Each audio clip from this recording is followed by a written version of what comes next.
दोस्तों सबसे पहले तो मैं आप लोगों को सॉरी कहना चाहूँगा कि मैं गदर 2 का बहुत लेट रिव्यू दे रहा हूँ। मैंने एक्चुअली ये फिल्म लंदन में देखी थी और फिर ट्रेवल कर रहा था और यही वजह है कि मुझे टाइम नहीं मिला फिल्म का रिव्यू रिकॉर्ड करने के लिए। आज संडे है और फिल्म ने पिछले 2 दिन में बहुत ही बढ़िया बिजनेस किया है।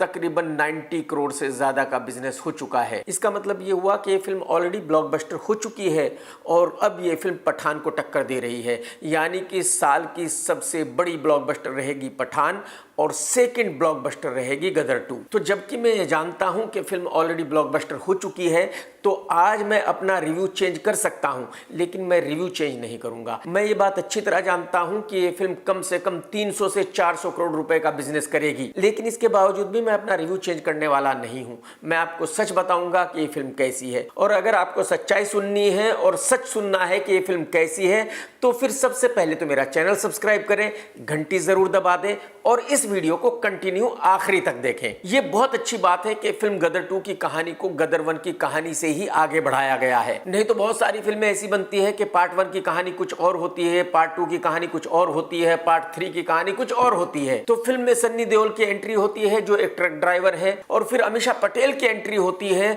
जिसने 50 मीटर लंबा दुपट्टा पहना हुआ है और जबरदस्त मेकअप किया हुआ है, बालों के अलग अलग स्टाइल है। भाई साहब अमीषा बिल्कुल वैसी ही दिख रही है जैसे कि मरने से कुछ दिन पहले माइकल जैक्सन दिखता था। इसके बाद इस फिल्म के डायरेक्टर अनिल शर्मा के बेटे उत्कर्ष शर्मा की एंट्री होती है जो इस फिल्म का मेन हीरो है, और ये 2.5 पसली वाला चिलगोजा मालेगांव का एक्टर दिखता है। एंट्री के साथ ही ये चिलगोजा हीरो बड़े बड़े सुपरस्टार्स की नकल करना शुरू करता है। वो दिलीप कुमार साहब हो, राजेश खन्ना साहब हो, देव आनंद साहब हो, अमिताभ बच्चन साहब हो, क्योंकि अनिल शर्मा को दुनिया को ये दिखाना था कि देखो मेरा बेटा सबकी नकल कर सकता है, बस अपनी खुद की एक्टिंग नहीं कर सकता। खैर इसी बीच सरहद पर पाकिस्तान और इंडिया की एक छोटी सी मुठभेड़ हो जाती है और सन्नी देओल अपने ट्रक में सामान लेकर सरहद पर जाता है। जब वो वहां जाता है तो ट्रक छोड़ देता है और पाकिस्तान के जवानों के खिलाफ लड़ने लगता है। अब ये मुठभेड़ कुछ ही देर में खत्म हो जाती है और पाकिस्तान की आर्मी हिंदुस्तान के कुछ जवानों को अरेस्ट करके ले जाती है। पता ये चलता है कि इन अरेस्ट होने वाले जवानों में तारा सिंह भी है। अब तारा सिंह का 2.5 पसली वाला चिलगोजा बेटा जो अब तक हीरो बनना चाहता था, सब कुछ छोड़ छाड़ के पाकिस्तान जाने की तैयारी करता है अपने बाप को वापस लाने के लिए। तो बस चुटकी बजाते हुए 2 दिन के अंदर ही जीते एक डुप्लीकेट पासपोर्ट बनवा लेता है अशरफ के नाम से और पाकिस्तानी पासपोर्ट बनवा लेता है। ये कमाल की बात है, हैरान कर देने वाली बात है कि जीते हिंदुस्तान में पाकिस्तान का डुप्लीकेट पासपोर्ट बनवाता है और भाई साहब फिर उस पर पाकिस्तान का डुप्लीकेट वीजा भी लगवाता है। लेकिन मेरी समझ में ये नहीं आया कि जब उसके पास पाकिस्तान का पासपोर्ट था तो फिर वीजा की तो जरूरत नहीं होनी चाहिए। अच्छा यहाँ ये बात भी गौर करने वाली है कि तारा सिंह और उसका बेटा जीते इतने फेमस है कि भाई साहब पूरा हिंदुस्तान उनको जानता है और पाकिस्तान का तो बच्चा बच्चा उनको जानता है, पहचानता है। मीडिया वाले भी पहचानते हैं, पुलिस वाले भी पहचानते हैं, मिलिट्री वाले भी पहचानते हैं, क्योंकि तारा सिंह ने कभी एक मुस्लिम लड़की से शादी की थी। भाई साहब बहुत बड़ा कारनामा किया था, तो जाहिर सी बात है पाकिस्तान में उनको बच्चा बच्चा पहचानना ही चाहिए था। तो खैर तारा सिंह का चिलगोजा बेटा जीते अशरफ बनकर पाकिस्तान में चला जाता है और अपने बाप को ढूंढने लगता है। पाकिस्तान में जाते ही इसको एक मुस्लिम लड़की से प्यार हो जाता है और वो लड़की फैन है राजेश खन्ना साहब की। लेकिन क्योंकि ये लड़की राजेश खन्ना साहब की बहुत बड़ी फैन है तो जीते राजेश खन्ना साहब की एक्टिंग करने लगता है। उसके बाद देव आनंद साहब की एक्टिंग करने लगता है। अरे भाई साहब गुरुजी माफ कर दो भाई साहब, आप अपनी एक्टिंग नहीं कर पा रहे हो, कहाँ राजेश खन्ना साहब और देवानंद साहब की एक्टिंग कर रहे हो। भाई साहब क्यों ऐसा जुल्म कर रहे हो दोस्त। तो चलिए फिल्म की आगे की कहानी को समझने के लिए थोड़ा पीछे आते हैं। जब इंडिया और पाकिस्तान में झड़प होती है वहां तक तकरीबन 30 मिनट की फिल्म हो जाती है और वहां सन्नी देओल गायब हो जाता है। उसके बाद इंटरवल तक सन्नी देओल फिल्म में नहीं है। अब ये लड़का अपने बाप को पाकिस्तान में ढूंढ रहा है और वो मिल नहीं रहा है। इंटरवल से ठीक पहले पाकिस्तान की सेना इस लड़के को अरेस्ट कर लेती है और जैसे ही सेना इसको अरेस्ट करती है वैसे ही सन्नी देओल फौरन घर आ जाता है। अब सन्नी देओल से अमीषा पटेल कहती है कि तुम इंडिया में हो, तुम पाकिस्तान में नहीं हो, तुम्हारा बेटा तो तुम्हें पाकिस्तान में ढूंढने गया है। सन्नी कहता है कि नहीं मैं तो यही था, मैं एक्चुअली सरहद पर जब पाकिस्तानी जवानों के साथ लड़ रहा था तो उस वक्त एक नदी में गिर गया था और बहते बहते कहीं दूर चला गया था। फिर वहां मैं एक पेड़ के नीचे लेट गया था कि चलो आराम कर लेता हूं और बस कुछ महीने में वहीं लेटा रहा और आज आंख खुली तो आपके पास वापस आ गया। दिक्कत ही कोई नहीं है, दिक्कत क्या है भाई। अब अमीषा सन्नी देओल को बताती है कि जीते तो पाकिस्तान चला गया है तुम्हारे को ढूंढने के लिए और वहां वो अरेस्ट हो गया है, अब क्या होगा? तो सन्नी कहता है कि दिक्कत ही कोई नहीं, मैं पाकिस्तान चला जाता हूं, उसको छुड़ा के ले आऊंगा, क्या प्रॉब्लम है? बस फिर क्या था, सन्नी देओल अपना बैग उठाता है और पाकिस्तान में चला जाता है। ना किसी पासपोर्ट की जरूरत है, ना वीजे की जरूरत है। अरे भाई साहब, तारा सिंह के लिए कोई प्रॉब्लम ही नहीं है, चाचा का खेत है, जब चाहो मुंह उठाओ और चल दो। और भाई साहब ये तब हो रहा है जब तारा सिंह को पाकिस्तान का बच्चा बच्चा जानता है।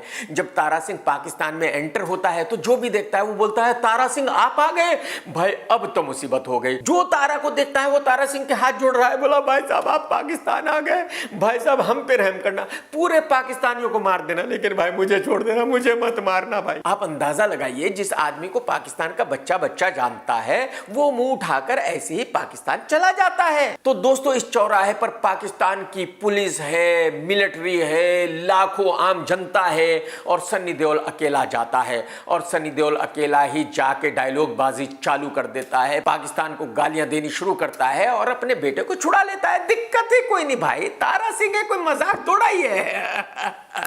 मतलब कमाल ये है कि अनिल शर्मा साहब जब ये कहानी लिख रहे थे, जब इस फिल्म को शूट कर रहे थे, तो उनको ये बिल्कुल ख्याल नहीं था कि किसी भी सीन के सरिया पैर होने चाहिए या नहीं। तो अब बाप और बेटा दोनों भागते हैं, भागते भागते फिर बिछड़ जाते हैं। अब भाई साहब इनके पीछे पाकिस्तान की सारी मिलिट्री, सारी सेना और पाकिस्तान की आम जनता भी इनके पीछे है, लेकिन भाई साहब ये पकड़े नहीं जा रहे हैं।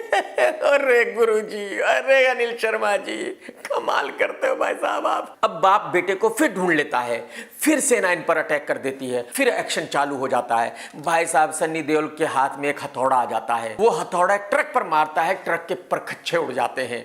वो हथौड़ा एक बस पर मारता है, बस के परखच्चे उड़ जाते हैं। अरे गुरुजी, अरे भाई साहब, मतलब जो सन्नी देओल के हाथ में हथौड़ा है भाई साहब, वो तोप के गोले से भी खतरनाक हो जाता है, मिसाइल से भी खतरनाक हो जाता है। लेकिन कमाल यह है कि इसी लड़ाई में फिर दोनों बिछड़ जाते हैं। कहने का मतलब यह है कि इंटरवल के बाद आगे की 1.5 घंटे की फिल्म यही है कि बाप बेटे मिलते हैं, पाकिस्तानियों के साथ लड़ते हैं, अलग हो जाते हैं, फिर मिलते हैं, फिर लड़ते हैं, फिर अलग हो जाते हैं, फिर मिलते हैं, फिर लड़ते हैं, फिर अलग हो जाते हैं। और इसी बीच कुछ बहुत ही बेहतरीन दृश्य आते हैं। आपको याद ही होगा कि 80s 90s की फिल्मों में हीरो हीरोइन गाने गाते थे मिलने के लिए। कहीं हीरो गाने गा रहा है, कहीं हीरोइन गाने गा रहा है, दोनों एक दूसरे की आवाज सुनते थे, एक दूसरे के पास आते थे और मिल जाते थे। बस ठीक वही इस फिल्म में हो रहा है। जैसे ही बिछड़ते हैं, बाप कहीं गाना गा रहा है, बेटा कहीं गाना गा रहा है, दोनों एक दूसरे की आवाज सुनते हैं, फिर मिल जाते हैं। भाई साहब जब ये दोनों बाप बेटे पाकिस्तान की मिलिट्री के साथ लड़ रहे हैं तो एक जगह सन्नी देओल जो बिजली का खंबा होता है उसको उखाड़ लेता है और उसको उखाड़ के लड़ना शुरू करता है। अनिल शर्मा साहब माफ कर दो गुरुजी, ये मतलब ये झेलने से बाहर की बात है, कुछ तो सोच लेते ये सब कुछ शूट करने से पहले। एक और बहुत बेहतरीन सीन है जहां पाकिस्तान के लाखों लोग हैं, उनके हाथों में तलवारें हैं, भाले हैं, बंदूकें हैं, लेकिन सन्नी देओल के सामने एक हैंडपंप है और सन्नी जब हैंडपंप की तरफ देखता है तो भाई साहब ये सारे पाकिस्तानी डर के मारे भाग खड़े होते हैं। अरे अनिल शर्मा जी कुछ तो सोच लेते हैं ऐसे सीन शूट करने से पहले दोस्त। अब इन दोनों बाप बेटों को लगता है कि भाई हम लोग तो इंडिया चले ही जाएंगे, हम लोगों के जाने में तो कोई दिक्कत है ही नहीं, पाकिस्तान की मिलिट्री, पाकिस्तान की पुलिस हमें रोक ही नहीं सकते। लेकिन जिस लड़की से लड़का प्यार करता है उसको भी तो साथ में लेके चले। अब ये लोग उस लड़की को भी साथ ले लेते हैं और फिर भागना शुरू करते हैं और फिर एक्शन शुरू होता है भाई साहब। और भाई साहब पाकिस्तान के मिलिट्री वाले मारे जा रहे हैं, पुलिस वाले मारे जा रहे हैं, आम जनता मारी जा रही है, लेकिन इन दोनों का बाल भी बांका नहीं हो रहा है भाई साहब। और भाई साहब इस फिल्म के क्लाइमैक्स में क्या होता होगा ये तो आपको पता ही होगा, है ना? अरे अनिल शर्मा जी, गुरुजी ये क्या था? ये स्क्रीन प्ले वही है कि कहीं की ईंट कहीं का रोड़ा, भानुमति का कुनबा जोड़ा। मतलब अनिल शर्मा साहब ने बिल्कुल ख्याल नहीं रखा कि क्या होना चाहिए क्या नहीं होना चाहिए, जो उनकी समझ में आया वो उन्होंने पेल दिया, क्योंकि उनको पता था कि पब्लिक गदर 2 देखने आएगी, मैं जो भी दिखाऊंगा उसी को अप्रिशिएट जरूर करेगी। इस फिल्म के डायलॉग्स भी वही हैं जो 80s 90s में हुआ करते करते थे, मैं तेरे इतने चीथड़े करूंगा, मैं तेरा खून पी जाऊंगा। लेकिन कहीं कहीं डायलॉग्स बहुत अच्छे हैं जहां देशभक्ति की चीजें ऐड की गई हैं। अनिल शर्मा के डायरेक्शन की बात करूं तो बहुत पुराने जमाने का डायरेक्शन है।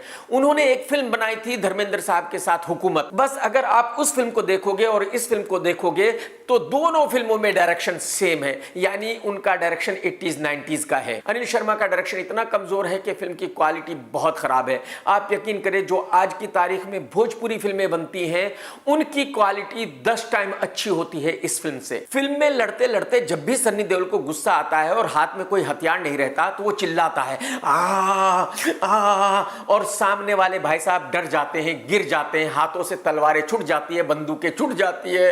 कम से कम सन्नी देओल इस तरह से इस फिल्म में 50 दफा चिल्लाया होगा और सन्नी देओल ने कम से कम 100 बार ये चिल्लाया होगा, जीते जीते जीते। यहां मैं आपको यह भी बताना चाहूंगा कि इस फिल्म की पूरी शूटिंग इंडिया में ही की गई है, पाकिस्तान में 1 सेकंड की भी शूटिंग नहीं की गई है। जो पाकिस्तान का जनरल दिखाया गया है हामिद इकबाल, उसका नाम है मनीष वाधवा। जो बाकी लोग फिल्म में पाकिस्तानी दिखाए गए हैं वो भी सब इंडियन ही हैं, जाहिर सी बात है। तो कहने का मतलब यह है कि अनिल शर्मा का डायरेक्शन एकदम थर्ड क्लास डायरेक्शन है। एक उनके बेटे को छोड़कर और देओल फैमिली को छोड़कर कोई भी बॉलीवुड का एक्टर अनिल शर्मा के साथ कोई फिल्म कभी नहीं करेगा। अगर एक्टिंग की बात करूं तो सबसे पहले बात करनी पड़ेगी उत्कर्ष शर्मा की, क्योंकि वही इस फिल्म का मेन हीरो है। और इस ढाई पसली चिलगोजे मालेगांव के एक्टर को एक्टिंग का ए भी नहीं आता भाई साहब। ना एक्शन आता, ना डांस आता, ना ही एक्सप्रेशन है, ना ही डायलॉग्स बोलने आते। जब ये लड़का हिंदी डायलॉग्स बोलता है तो इंग्लिश स्टाइल में बोलता है। याद है आपको जब फरदीन खान की पहली फिल्म आई तो वो भी हिंदी डायलॉग्स इंग्लिश स्टाइल में बोलता था। ठीक वही इस लड़के ने यहां किया है। भाई साहब, अगर ये अनिल शर्मा का बेटा नहीं होता तो एक्टर की तो दूर की बात है,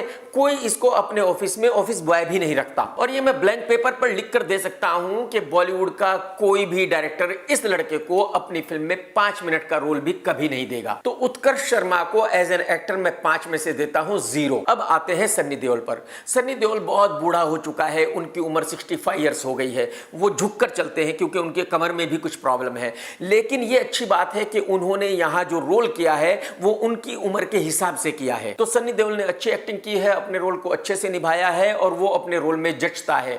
लेकिन सन्नी देओल ने ओवर एक्टिंग भी बहुत ज्यादा की है, बहुत ज्यादा चिल्लाया है। मेरे ख्याल में इतना ज्यादा चिल्लाने की जरूरत नहीं थी। अगर मैं अमीषा पटेल की बात करूं तो भाई साहब क्या ही कहूं। भाई साहब, अमीषा पटेल के चेहरे पे देखा नहीं जाता। जहां जहां भी अमीषा पटेल की एंट्री होती है एकदम चकाचक ड्रेसेस होती हैं, 50 मीटर लंबा दुपट्टा होता है और भाई बालों के नए नए स्टाइल होते हैं। कभी लट यहां से निकल रही है, कभी लट यहां से निकल रही है।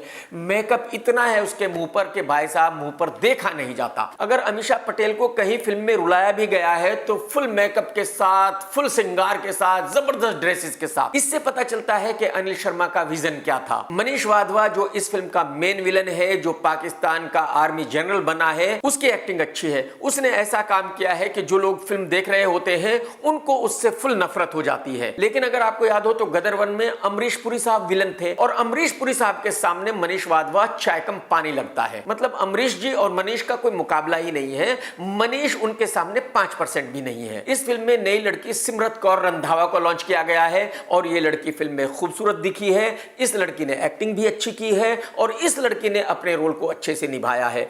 मेरे ख्याल में आने वाले वक्त में इस लड़की को और फिल्में जरूर मिलेंगी। फिल्म में जो गाने हैं वो अच्छे हैं, लेकिन मेरे ख्याल में बहुत ज्यादा गाने हैं। इस फिल्म में इतने गानों की जरूरत नहीं थी क्योंकि ये एक एक्शन फिल्म है। कुल मिलाकर ये फिल्म बहुत ही गरीब है, एकदम भोजपुरी स्टाइल फिल्म है। अगर मैं ये कहूं कि इस फिल्म की क्वालिटी भोजपुरी फिल्मों से भी गई गुजरी है तो गलत नहीं होगा। फिल्म में किसी भी सीन का सर और पैर नहीं है, लॉजिक तो बिल्कुल नहीं है, फिल्म में एंटरटेनमेंट तो बिल्कुल नहीं है। इस फिल्म में ऐसे दृश्यों की भरमार है कि जो लोग फिल्म देख रहे होते हैं वो उन दृश्यों को देखकर हंसते हंसते लोटपोट हो जाते हैं। उनकी समझ में नहीं आता कि भाई ऐसा सीन कैसे हो सकता है। तो हकीकत यह है कि अनिल शर्मा साहब ने इस फिल्म को एक एक्शन फिल्म बनाया है, लेकिन ये एक बेहतरीन कॉमेडी फिल्म बन गई है। हाँ, इस फिल्म में बाप बेटे का इमोशन है। बाप बेटे के इस फिल्म में कुछ ऐसे इमोशनल सीन जरूर है जिनको देखकर आपको रोना आ सकता है, लेकिन फिल्म में ऐसे सीन ज्यादा है कि वहां फिल्म के कैरेक्टर रो रहे हैं और यहां कुर्सी पर बैठकर आप हंस रहे हैं। आप पूछ रहे हैं भाई साहब क्यों रो रहे हो, प्रॉब्लम क्या है, बताओ तो सही। तो ये जानते हुए भी कि ये फिल्म एक ब्लॉकबस्टर ब्लॉकबस्टर फिल्म है,